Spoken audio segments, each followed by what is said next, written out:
Luc chapitre 8, versets 1 à 3. Quelque temps après, Jésus se rendit dans les villes et les villages pour y proclamer et annoncer la bonne nouvelle du royaume de Dieu. Il était accompagné des 12 et de quelques femmes qu'il avait délivrées des démons et guéries de diverses maladies. Marie, appelée Marie de Magdala, dont il avait chassé 7 démons, Jeanne, la femme de Chouza, administrateur d'Hérode, Suzanne et plusieurs autres. Elles assistaient Jésus et ses disciples de leur bien. Amen. Hallelujah. Amen.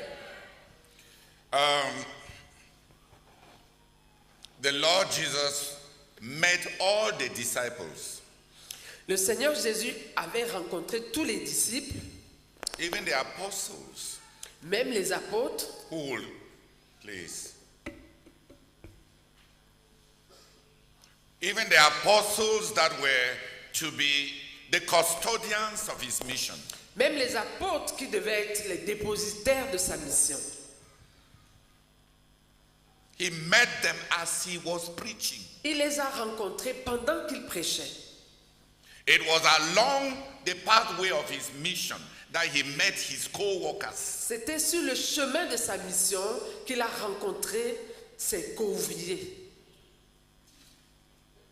And it was along the pathway of his mission and ministry Et c'était sur le chemin de sa mission et de son ministère that he met his helpers. qu'il a rencontré ses aides. The human resources, Les ressources humaines, financial resources, les ressources financières came from his mission. sont venues de sa mission. Apart from John the Baptist, En dehors de Jean-Baptiste, no other co-worker of the Lord Jesus aucun autre couvrier du Seigneur Jésus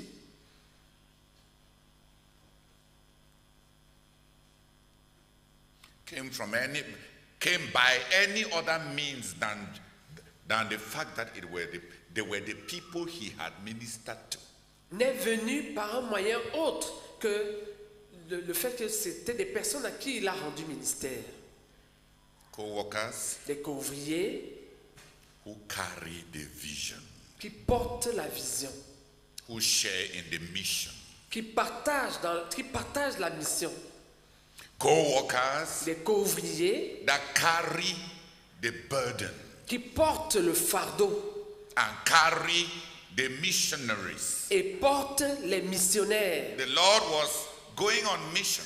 Le Seigneur était en train d'aller en mission. He increased the number of the workers and who will go on mission with him. Il a augmenté le nombre des ouvriers qui allaient en mission avec lui. How did God provide? Comment Dieu a-t-il pourvu? God did not first provide money. Dieu n'a pas d'abord pourvu à l'argent. God provided helpers. Dieu a d'abord pourvu aux aides. Many years ago, I read a book, Il y a plusieurs années, j'avais lu un livre, Raising Friends, No Funds. Susciter des amis, pas des fonds. And the man said, the Bible, the gospel approach Et l'auteur disait que l'approche de l'évangile, is to raise friends, c'est de susciter des amis, not funds. pas des fonds. Because funds come from friends. Parce que les fonds viennent des amis. The giving of the giving that comes from taking an offering and the giving that comes with those who stand with you in the mission are different.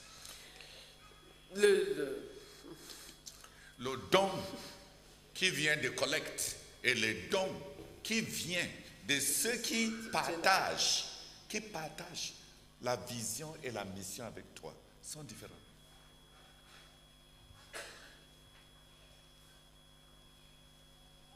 Ça a marché avec le frère Zach.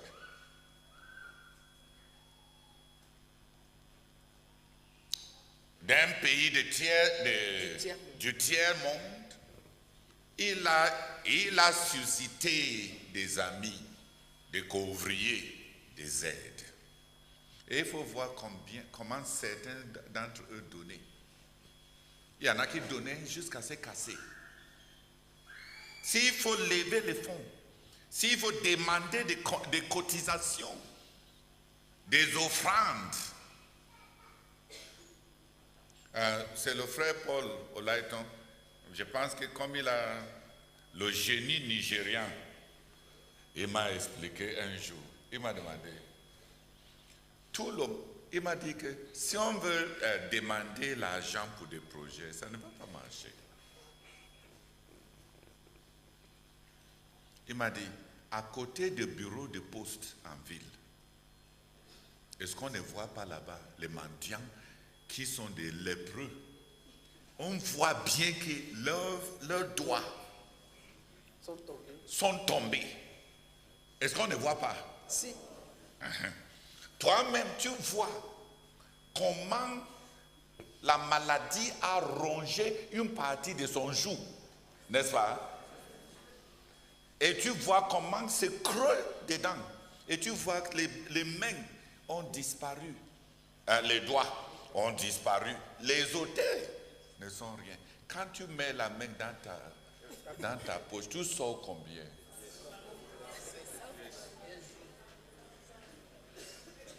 Donc il m'a expliqué que convaincre les gens du besoin ne les fait pas donner sacrificiellement. C'est la consécration à un but, à une vision qui fait des hommes des actionnaires. Ça devient leur chose. Comme l'apôtre Paul dit, méfie-toi d'Alexandre. Il s'est fortement opposé à notre message. C'était d'abord au chapitre 2, l'apôtre Paul, dans 1 Timothée là, il dit mon message. Au chapitre 5, il dit notre message. Quand tu as des actionnaires, le message n'est plus le tien. Le ministère n'est plus simplement le tien. Quand les gens la donnent, ils donnent comme toi. Dis Amen. Ils donnent à leur propre travail. C'est leur chose. Dis Amen. Je voulais utiliser un exemple, mais j'ai appris. Le quartier général m'a enseigné de mauvaises leçons. J'ai appris certaines mauvaises choses. Normalement, je voulais dire que normalement, si un enfant a besoin de frais de scolarité, normalement la femme va apporter tout et le monsieur va apporter tout. Mais ici au quartier général, je ne peux plus donner cet exemple comme ça parce que je connais maintenant les femmes que même si l'enfant est en train d'être chassé de l'école, ils vont dire que c'est la responsabilité de son père.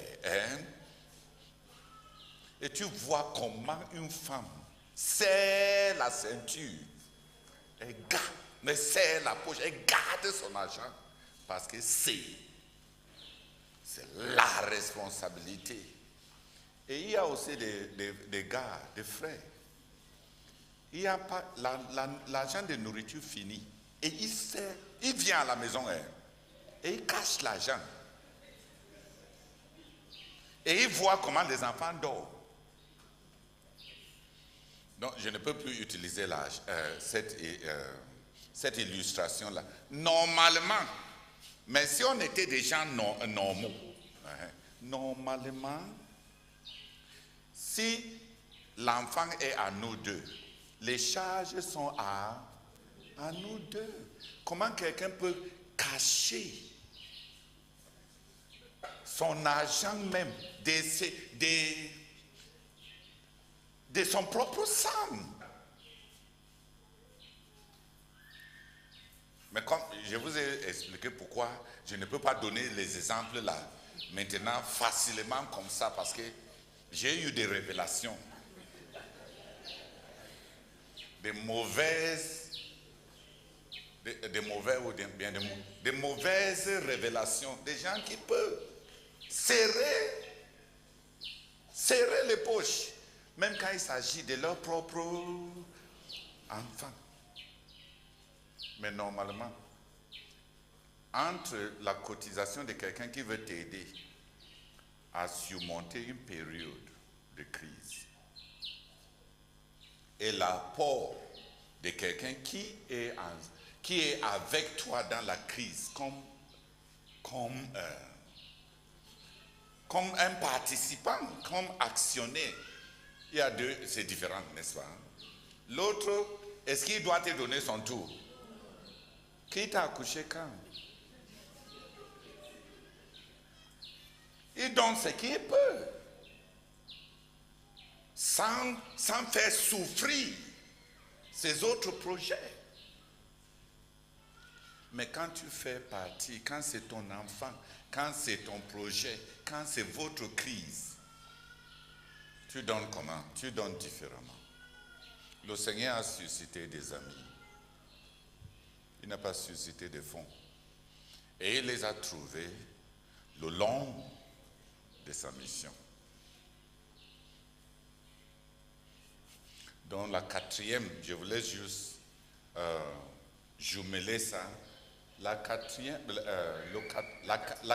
ressource, c'est les amis. Parce qu'à travers les amis, on a des ressources humaines, on a des ressources financières, on a des ressources, plusieurs autres ressources. Et parmi ces genres de provisions, l'apôtre Paul dit dans Romains 16, il parle de Romains 16, versets 3 et 4. 16, versets 3 et 4. Saluez Prisca et Aquilas, mes collaborateurs dans le service de Jésus-Christ. Ils ont risqué leur vie pour sauver la mienne. Je ne suis pas seul à leur en devoir gratitude. C'est aussi le cas de toutes les églises des pays des païens. Je suis redevable envers Priscilla et Aquilas et toutes les églises parmi les nations les sont redevables. On peut avoir des couvriers sur qui l'œuvre dépend autant que sur le dirigeant lui-même ou bien l'apôtre lui-même. Tu es ces gens de couvriers pour qui?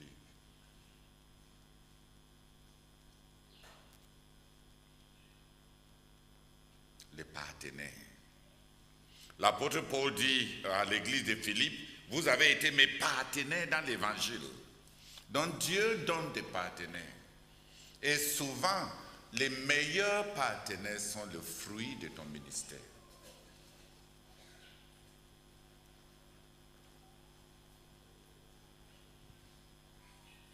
J'ai un homonyme qui était un enseignant de la Bible. Il s'appelait Theodore Austin Sparks.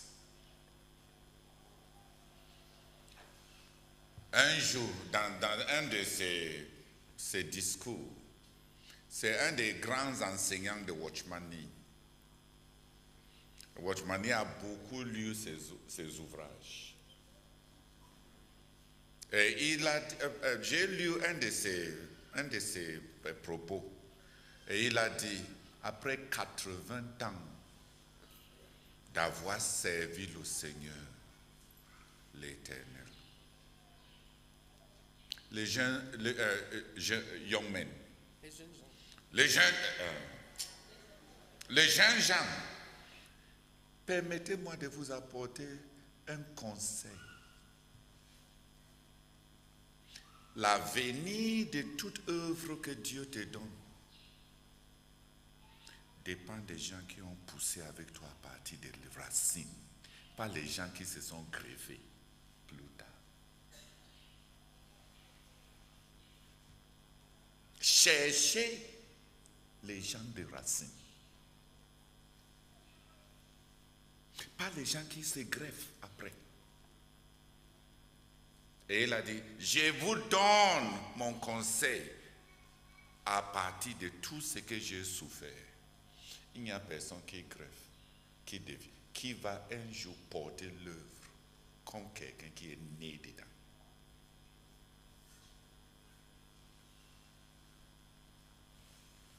Cherchez les meilleurs ouvriers parmi ceux-là qui sont le fruit de ce ministère.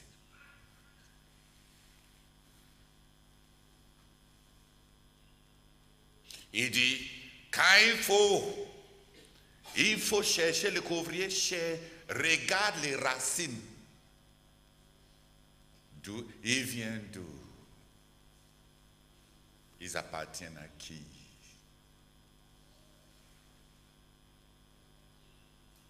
C'est dans notre mission, c'est dans le travail qu'on a fait. Dans l'agriculture, il y a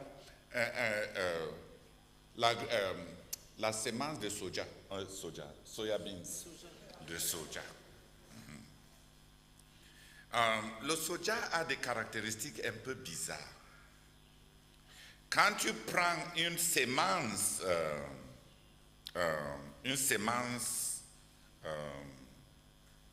exotique, c'est-à-dire qui vient d'ailleurs, et tu plantes avec toi, les premières récoltes seront très piètres. Parce que le soja est en train de s'ajuster à la constitution du sol. Dis Amen. Mais on dit, récolte le peu de semences que ça va donner cette année-là. Plante ça et l'année prochaine, le soja va te donner ce qu'elle a. Ce qu'il a. Ça va produire parce que ces semences-là sont devenues natifs. Ils sont devenus natifs. C'est la même chose avec les missionnaires. Quand tu viens du Cameroun, avec beaucoup de peine, tu vas avoir quelques-uns. Mais si ceux-là deviennent découvrir et ils travaillent, c'est de là que viendra la moisson.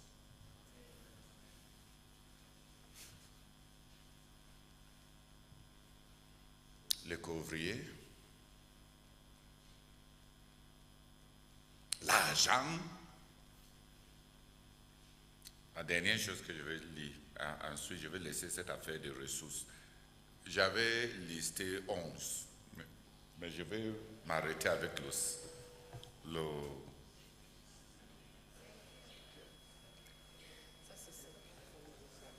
non, là je me laisse 5. Les amis, c'est à la fois aussi le fond.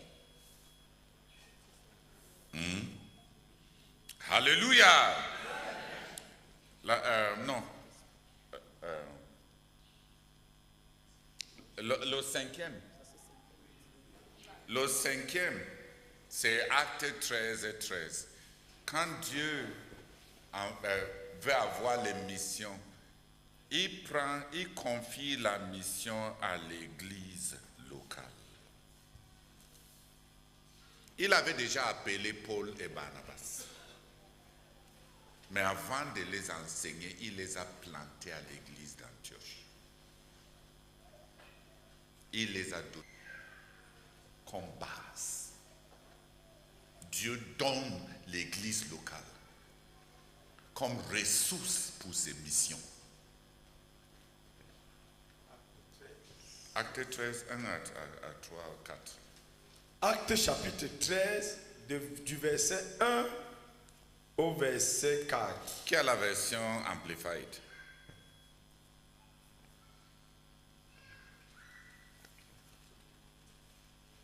Qui a une version, la version Amplified? Check, I want to, they said, being, the version that says that the church gathered some contribution with which to send them.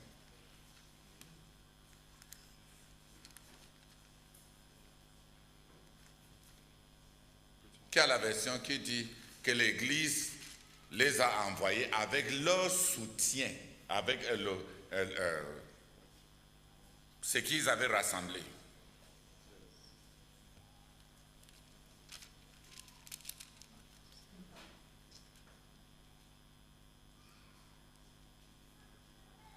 The verse 3, just check the verse 3.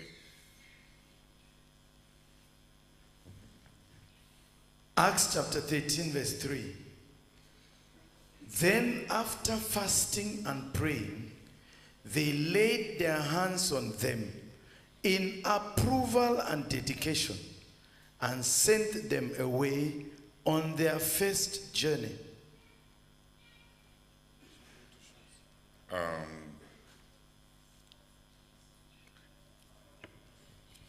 What does chapter 14, verse 26 say? Voilà, ici c'est bon. Okay. Alors, je lis d'abord le verset 3 avant qu'on ne recommence. Alors, après avoir jeûné et prié, il leur imposait les mains et pourvu à leur voyage. Et pourvu à leur voyage. Donc, je recommence dans Acte 13, de 1 à 3.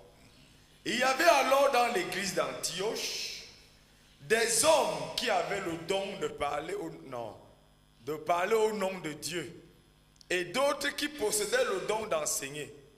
Barnabas, Siméon surnommé le Noir, Lucius originaire de Cyrène, Manahem, un camarade d'enfance d'Hérode le tétrarque, et Saul. Un jour, pendant qu'ils adoraient ensemble le Seigneur et qu'ils jeûnaient, le Saint-Esprit leur dit: mettez à part pour moi Barnabas et Saul en vue du travail auquel je les ai appelés. Alors, après avoir jeûné et prié, il leur imposait les mains et pourvu à leur voyage. Amen. Amen. Hallelujah. Amen. The local church L'église locale is God's provision for his mission. est la provision de Dieu pour sa mission. But Barnabas et Saul n'étaient pas en train de recevoir leur appel maintenant. Ce n'est pas l'appel, c'est l'envoi. Ils sont en train d'être envoyés. Et le Saint-Esprit dit bien qu'il les avait déjà appelés. On sait l'occasion où Dieu avait déjà appelé Saul. Ce que beaucoup de frères ne savent pas, c'est quand est-ce que Dieu avait déjà au préalable appelé Barnabas. Il avait déjà appelé Barnabas quand les apôtres l'ont désigné pour l'envoyer parmi les païens, pour aller superviser l'œuvre qui a commencé à Antioche. L'appel n'est pas seulement les visions que tu reçois quand tu es seul. L'appel aussi, c'est quand les dirigeants te désignent pour un travail. Donc les deux avaient été appelés. Qui a compris? La nature de leur appel était quoi? Différent.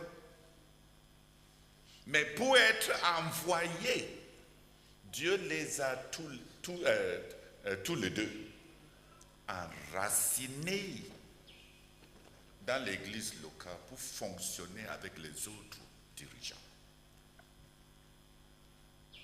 Et les autres dirigeants n'avaient pas dit: ah, comme Dieu vous a déjà appelé, c'était votre mission.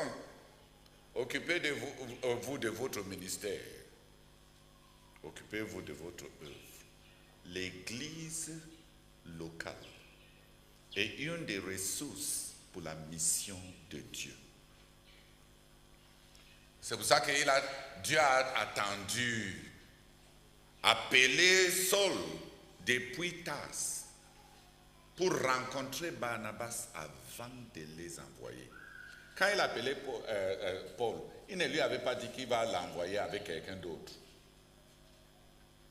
Il ne lui avait même pas parlé qu'il va travailler avec les autres. Mais Dieu planifie son œuvre. il a réuni des appels individuels et il les a plantés au sein d'une église et dans le corps du ministère, un corps de ministère ou bien un corps des anciens, pour que la responsabilité de la mission ne soit pas basée simplement sur l'appel individuel. Alléluia. L'église locale. Au Nigeria, on disait que la mission de l'église, c'est la mission, et la mission de mission, c'est l'église. Les missions doivent implanter des églises, et les églises plantées doivent assurer la mission de Dieu. Aucun n'est indépendant de l'autre. Alléluia. Amen. À nouveau, Dieu a besoin de nous. Sans la mission de Dieu et la grande commission, toute église locale, si c'est l'épouse de Christ, n'a pas de vision, n'a pas de... l'épouse doit être aide convenable à son époux. Si l'église, c'est l'épouse de Christ, c'est la mission de Christ qui est sa raison d'être. Si l'église, c'est le corps de Christ, alors c'est l'église qui doit exprimer la volonté de la tête. L'église séparée de la mission de Christ est séparée de la volonté de son Christ actuel n'est plus l'église, c'est la prostituée.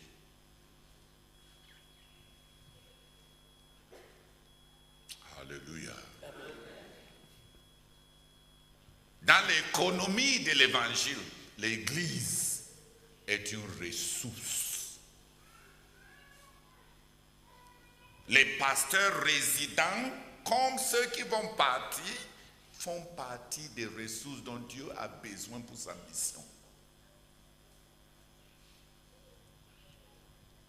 Alléluia.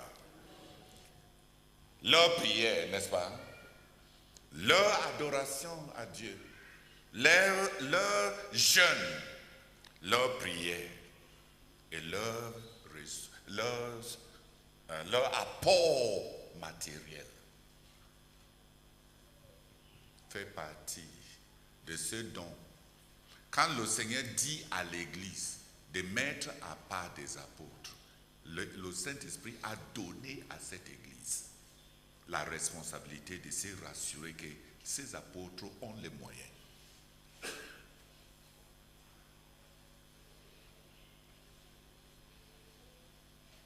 Alléluia. Amen. L'église, c'est une des ressources. Cinquième. Ça, c'est cinquième, n'est-ce pas? Oui. Il y a beaucoup de choses à dire sur ça. C'est pour ça que dans tout le Nouveau Testament, la mission, l'entreprise missionnaire n'a pas décollé sauf à partir des églises qui étaient déjà stables et nombreux, les méga-églises. De Jérusalem, ils sont partis. D'Antioche, ils sont partis. D'Éphèse, ils sont partis dans toute l'Asie. Et de la Rome. De Rome, ils sont partis. Les méga-églises sont des ressources pour la prière en masse, pour le jeûne, pour les finances, pour le soutien, pour l'encouragement. Une église ne peut pas se séparer de la mission. Et une église n'a pas de raison d'être étant coupée de la mission de Christ. Et chaque église doit grandir pour porter des responsabilités. Par exemple, il y avait un besoin dans les champs de mission, les besoins extra-locaux, les besoins qui n'étaient pas pour la localité. Dieu a envoyé à Agabus un prophète. Dieu ne lui a pas dit d'aller prophétiser à Jérusalem, de leur dire de sacrifier davantage, Dieu a envoyé Agabus en mission à Antioche pour aller les donner les besoins de Dieu ailleurs. Et les gens qui ont embrassé les responsabilités financières de Dieu ailleurs, c'est à eux que le Saint-Esprit a décidé de confier l'œuvre de Dieu ailleurs. Ils ont donné d'abord leur argent avant de donner leurs hommes, leurs dirigeants. Alléluia. Il y a combien des églises desquelles ou duquel, desquelles le Saint-Esprit peut venir les imposer des besoins financiers dans le royaume de Dieu qui ne sont pas les besoins locaux. Agabus, Dieu a ciblé cette église d'Antioche. Dis Amen. Il les a envoyé un prophète pour venir les dire qu'il y aura la famine. Donc, il doit porter la responsabilité, pas pour prier pour que Dieu anéantisse la famine, mais pour donner. Dis Amen. Il y a des fois où la prière est très convenable. On planifie qu'on va prendre un jeûne de 3 jours pour anéantir la famine que Dieu est en train de planifier, envoyer sur la terre. Est-ce que Dieu voulait qu'il prie? Hein, frère? On n'a pas donné ces révélations à Jérusalem parce que l'argent des frères au Jérusalem était fini. On a envoyé ces révélations à Antioche parce qu'ils avaient encore l'argent. Donc, frère, Dieu connaît l'argent qui est dans ta poche. qui est dans tes poches. Mais le problème, c'est est-ce qu'il peut planifier sur ça? Est-ce qu'il peut t'imposer ses besoins?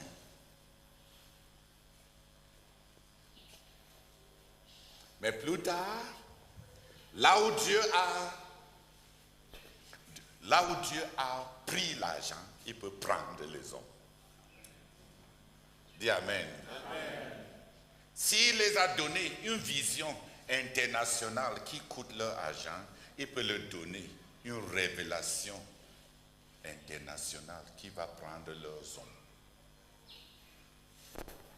Toute église doit passer son test, à savoir si elle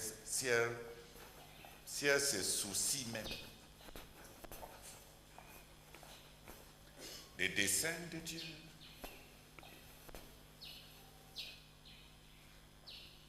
Qui a compris?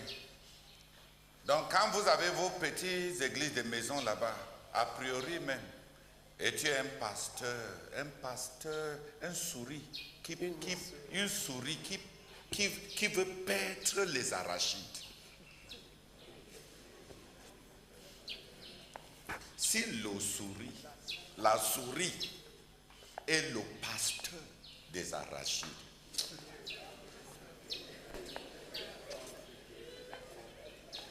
vous pouvez en être sûr, il ne va perdre aucun.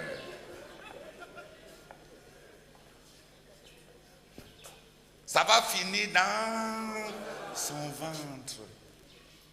Et imagine-toi qu'on oint le chat pour être le pasteur suprême des souris. Non, s'il vous plaît, il va prendre soin de ses souris. Il ne va pas les perdre. Mais est-ce que c'est ça le pastorat? Non, c'est le cannibalisme.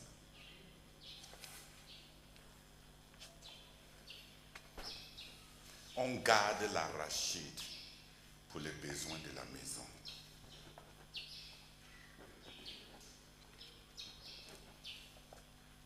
L'Église fait partie des ressources pour la mission.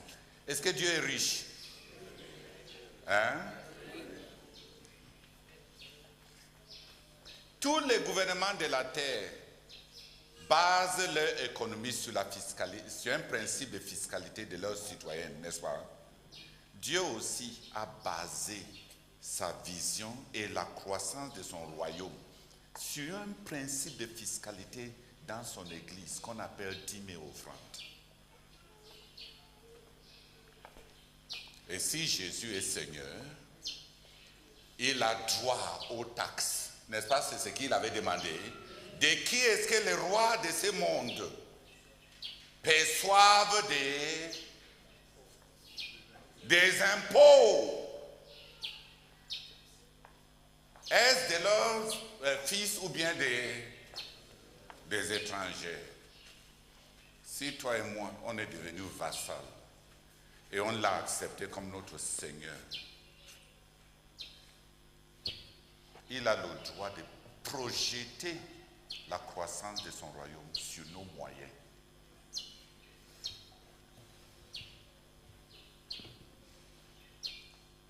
Samuel avait expliqué que quand ils vont avoir un roi, le roi aura le droit de prendre leur fils, de prendre leur fille, de prendre leur récolte, n'est-ce pas?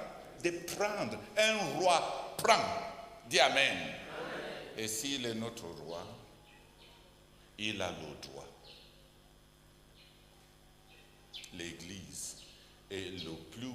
Après le Saint-Esprit, l'Église est le plus grand ressource, la plus grande ressource pour la mission de Dieu. Je vais m'arrêter au 6e avec Deutéronome chapitre 4, 6 plutôt. Deutéronome chapitre 6, verset 4, je pense.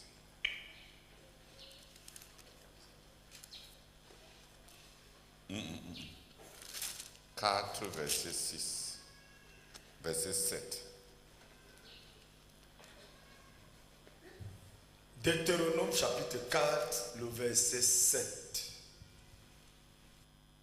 Où est en effet le peuple, même parmi les plus grands, qui a des dieux aussi proches de lui que l'Éternel, notre Dieu, l'est pour nous toutes les fois que nous l'invoquons?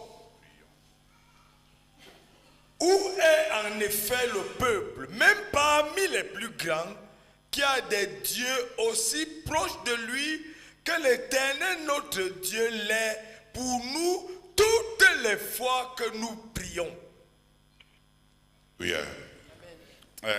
il faut corroborer avec Matthieu 9, verset 37, je pense.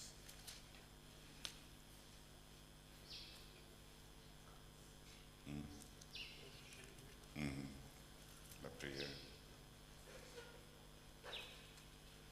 9, verset 35 à 37. Matthieu chapitre 9, verset 35 à 37. Jésus parcourait toutes les villes et tous les villages pour enseigner dans leurs synagogues. Il proclamait la bonne nouvelle du royaume de Dieu et guérissait toute maladie et toute infirmité. En voyant les foules, il fut pris de compassion pour elles. Non, juste un peu. Qui a vu que Jésus était activement un ouvrier? Il parcourait les villes, il prêchait, il guérissait. Il parcourait toutes les villes et tous les villages. Est-ce qu'il était un ouvrier actif? Répondez. Oui. Tu n'as pas répondu. J'ai dit répondez. Tu n'as pas répondu.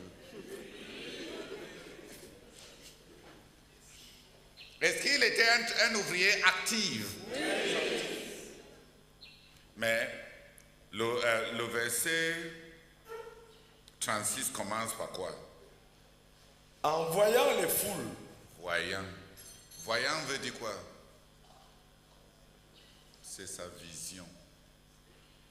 Il travaillait et il avait la vision. Il travaillait dans toutes les villes et il avait la vision du travail qui n'était pas encore fait. Il était fidèle, assidu dans le travail immédiat qui était devant lui et il avait la vision du travail. Et qu'est-ce qu'il a recommandé? Vas-y. En voyant les foules, il fut pris de compassion pour elles, car ces gens étaient inquiets et abattus comme des brebis qui n'ont pas de berger. Alors, il dit à ses disciples, la moisson est abondante, mais les ouvriers peu nombreux. Priez donc le Seigneur à qui appartient la moisson d'envoyer des ouvriers pour moissonner. Alléluia. Amen. La prière est à la fois le premier travail. Le premier travail du missionnaire, mais aussi la prière est à la fois une ressource.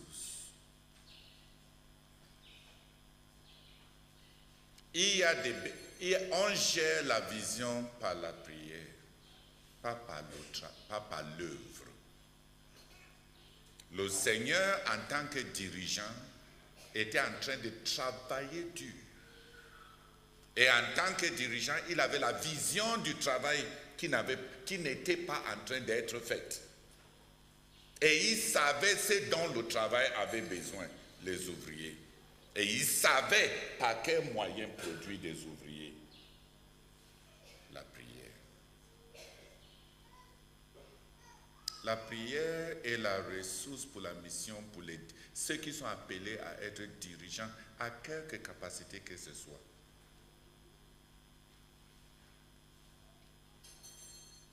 Celui qui a la vision n'a que la prière.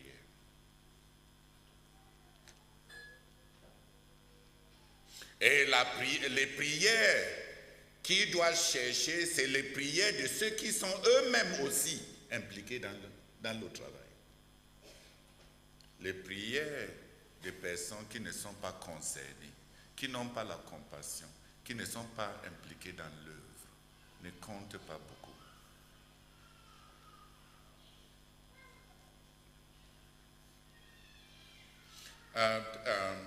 Comme leçon dans le leadership, celui qui a la vision, son apport principal, ce n'est pas simplement son travail personnel. C'est-à-dire le Seigneur Jésus, c'est lui qui avait la vision. Malgré son travail assidu, son apport principal devait être les ouvriers. On doit évaluer celui qui porte une vision par le nombre des ouvriers qu'il produit.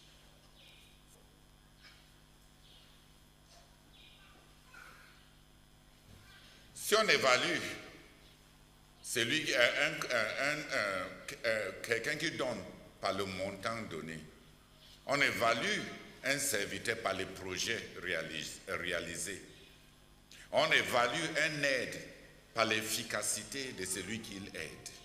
Et on évalue un évangéliste par les âmes gagnées. Et on évalue un prophète par la crainte de Dieu qu'il a produit. Ou bien les dirigeants qu'il a moulés. Samuel a moulé les rois. Les prophètes sont des gens qui moulent les dirigeants.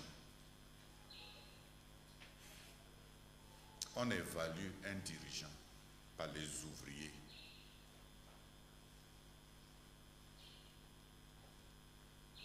Celui qui a la vision connaît ce qu'il doit apporter. Ce qu'il doit apporter, c'est davantage d'ouvriers. La vision ne peut être gérée que par une multitude des ouvriers.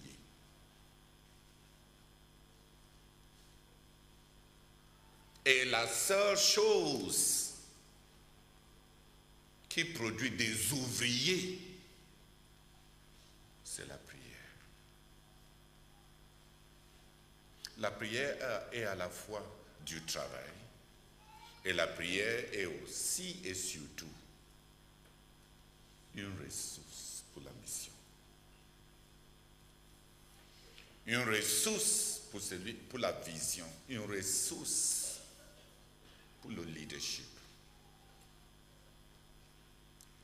Et si tu as reçu une responsabilité quelconque dans le service de Dieu, ton plus grande responsabilité, c'est de trouver les ouvriers.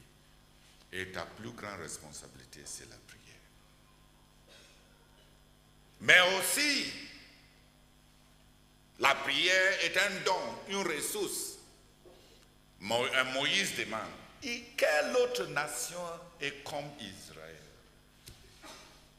qui a ses dieux aussi proches d'eux, que l'Éternel, notre Dieu, l'est de nous chaque fois que nous lui prions.